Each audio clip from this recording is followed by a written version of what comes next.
రేపు హైదరాబాద్ నుంచి తిరుపతి బయలుదేరి మా రాష్ట్ర పార్టీ అధ్యక్షుడు జగన్మోహన్ రెడ్డి గారు చిత్తూరు జిల్లాకు సంబంధించిన సమర సంకారం కార్యక్రమాన్ని రేపటి నుంచి ప్రారంభిస్తున్నాం. ముఖ్యంగా ఎవరైతే బూత్ కమిటీలో ఉన్న కన్వీనర్లు మెంబర్లు ఉన్నారో మా పార్టీకి సంబంధించి ఇప్పటికే వాళ్ళందరితో ట్రైనింగ్ క్యాంప్ ప్రోగ్రాంలు జిల్లా వ్యాప్తంగా జరిగాయి. వాళ్ళందరితో కూడా జగన్మోహన్ రెడ్డి గారి ఇంటరాక్షన్ అంటే ఒక్కొక్క బూత్ కమిటీలో సుమారు 10 మంది సభ్యులు, 10 నుంచి 11 మంది సభ్యులు ఉంటారు. ఈ 10-11 మంది సభ్యులతో అంటే ఒక్కొక్క నియోజకవర్గానికి సుమారు 240 బూత్లు యావరేజ్ ఉంటాయి. అంటే 2500 మంది మెంబర్స్ ఉంటారు. ఆ జిల్లాల్లో ఉన్న ఎన్ని శాసనసభ్యులు ఉన్నా అందరూ కలిసి అందరితోని 1 గంట నుంచి మధ్యాహ్నం 1 గంట నుంచి 3 గంటల వరకు 4 గంటల వరకు కూడా వీరితోని ఇంటరాక్షను బహిరంగ వాళ్ళతో సభ జరపడం జరుగుతుంది. ముఖ్య ఉద్దేశం పార్టీ తాలూకా ముఖ్య ధ్యేయం వాళ్ళందరినీ రేపు జరగబోయే ఎన్నికలకు సమాయత్తం చేయడం. ఏదైతే తెలుగుదేశం పార్టీ చేస్తున్న అకృత్యాలు ఉన్నాయో, వారు చేస్తున్న ఏవైతే చట్ట వ్యతిరేకమైన కార్యక్రమాలు ఉన్నాయో, వాటర్ లిస్టుల తొలగింపులు, లేకపోతే వాళ్ళు చేస్తూ తొలగింపులతో పాటు వాటర్ లిస్ట్ తొలగింపులతో పాటు డబ్బులు వాటిని చేర్చడము, అలాగే డబ్బు పంపిణీ చేయడము, అక్రమంగా ఓట్లు వేసుకోవడానికి మద్యం పంపిణీ చేయడము, తద్వారా ఓట్లను బలోపేతం చేసుకోవడం చేస్తున్న కార్యక్రమాలు వాటిని అన్నిటికీ అడ్డుకట్టేసి వీరిని సమాయత్తం చేసి వీరి ద్వారా రేపు ఎన్నికల్లో మరి వెళ్ళాలనేది ముఖ్య ఉద్దేశం. ఆ సభ దానికి సమర సంకారం అని మనం నామకరణం చేస్తాం. ఆ సభ రేపు 1 గంట నుంచి రేపు తిరుపతిలో యోగానంద కాలేజీ దగ్గర రేపు 1 గంట జరుగుతుంది. పెద్ద ఎత్తున మరి మొత్తం అందరూ కూడా సుమారు 40,000 మంది తక్కువ లేకుండా మా దీని మెంబర్స్, వారితో పాటు సామాన్య ప్రధానికం కూడా వస్తారు. ఇది ఒక పబ్లిక్ ప్లేస్లో యోగానంద కాలేజీ గ్రౌండ్స్ దగ్గర జరుగుతుంది కాబట్టి పబ్లిక్ ప్లేస్ అందరూ వస్తుంటారు. ఇది రేపు జరుగుతున్న విషయాన్ని మీ ద్వారా మా పార్టీ కార్యకర్తలకి రాష్ట్ర ప్రధానికానికి తెలియజేస్తున్నాం. రేపు ఎన్నికలకి సమాయత్తం చేస్తున్నాం. పోలీసులు టార్గెట్ చేస్తూ మాట్లాడారు. పోలీసులు దీనిపైన ఆందోళనలో ఉన్నారు. వైసీపీ పైన ఒక పోలీస్ డిపార్ట్మెంట్ ఒక కులానికి అండగడతారు వైసీపీ. పోలీసులు టార్గెట్ చేస్తూ మాట్లాడిన విషయం కాదు. మీరు మరి ఏ రకంగా అర్థం చేసుకున్నారో లేకపోతే ఏ రకంగా ప్రజలకి కమ్యూనికేట్ చేస్తారో అర్థం లేదు. వ్యవస్థ వచ్చి చాలా పటిష్టమైన వ్యవస్థ ఆంధ్రప్రదేశ్ పోలీసు వ్యవస్థ. చంద్రబాబు నాయుడు గారు తాలూకా పరిపాలన వ్యవస్థ వచ్చి పూర్తిగా భ్రష్టు పట్టిపోయింది. వ్యవస్థ తాలూకా ఔన్నత్యాన్ని కోల్పోతున్న నేపథ్యం అయింది.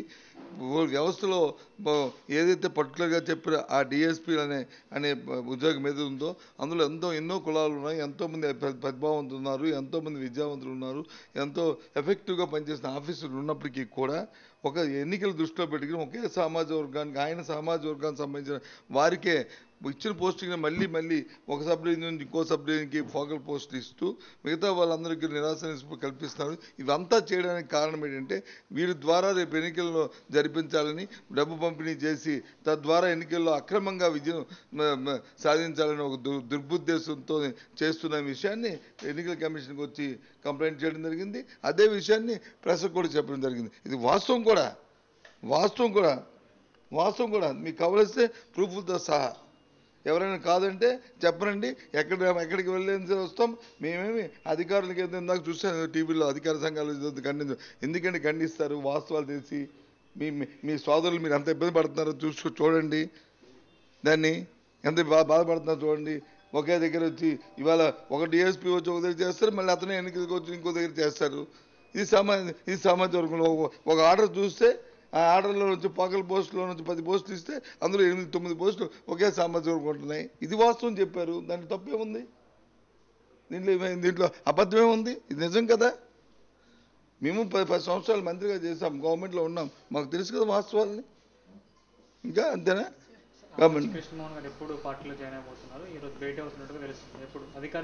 మీరంటున్నారు అధికారంగా జాయిన్ అయింది తెలుస్తే ఈ మధ్యకాలంలో దగ్గుబాటి వెంకటేశ్వర గారు పెద్దలు వాళ్ళ కుమార్తె వచ్చారు, మీ అందరూ పిలిచే చెప్పారు. ఇది కూడా జరిగితే పిలిచే చెప్తారు మీకు. ఓకే,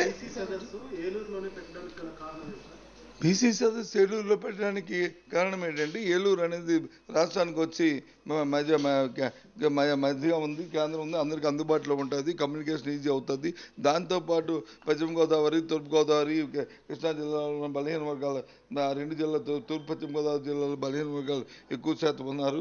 వాళ్ళలో ఒక స్థైర్యం కల్పించడానికి ఆ కమ్యూనికేషన్ ద్వారా అందరికీ కూడా ఈజీగా ట్రాన్స్పోర్ట్ కానీ రావడానికి కానీ వీలు పడుతుందనే ఉద్దేశంతో ఏలూరులో పెట్టడం జరిగింది. ఆ బీసీ శంకారావం ద్వారా ఒక డ్రాఫ్ట్ని కూడా తయారు చేశారు. ఒక డిక్లరేషన్ కూడా, బీసీ డిక్లరేషన్ కూడా జగన్మోహన్ రెడ్డి ఇవ్వబోతున్నారు. అందులో రాబోయే కాలంలో మా ఆలోచన పార్టీ విధానాన్ని రాబోయే కాలంలో వచ్చి మేము బీసీలకు ఏ రకంగా అండగా ఉంటామనే విషయాన్ని ఇప్పటికే పాదయాత్రలో పలు సందర్భాల నుంచి చెప్పుకొచ్చారు. అవన్నిటిని కన్సల్ట్ చేస్తూ ఒక కార్యక్రమం రూపొందించి ఒక డిక్లరేషన్ ఇవ్వబోతున్నాం. చంద్రబాబు నాయుడు కావచ్చు, అలాగే కాంగ్రెస్ పార్టీ దేశవ్యాప్తంగా మిమ్మల్ని ఈవీఎంస్ మీద టేకప్ చేయొచ్చు, అందులో ఇంకెవరైనా మాట్లాడచ్చు. కానీ ఎన్నికల్లో వచ్చిన ఎన్నికల్లో అదే ఈవీఎంలతో గెలిచాడు కదా చంద్రబాబు నాయుడు.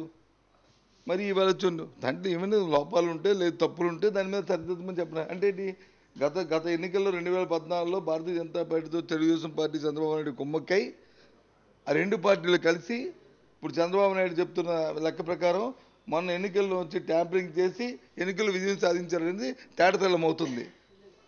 దీని మీద చంద్రబాబు నాయుడు వివరణ ఇవ్వాలి. 14 ఎన్నికల్లో భారతీయ జనతా పార్టీ కలిసి ఈవీఎంల నుంచి ట్యాంపరింగ్ చేసి ఎన్నికల్లో విజయం సాధించారా లేదా? సాధించారు కాబట్టే, దొంగతనం చేశారు కాబట్టే, అక్రమంగా వచ్చింది కాబట్టే, ఆయనకి ఆ విషయం తెలుసు కాబట్టి దాని మీద పదే మాట్లాడుతున్నాడు.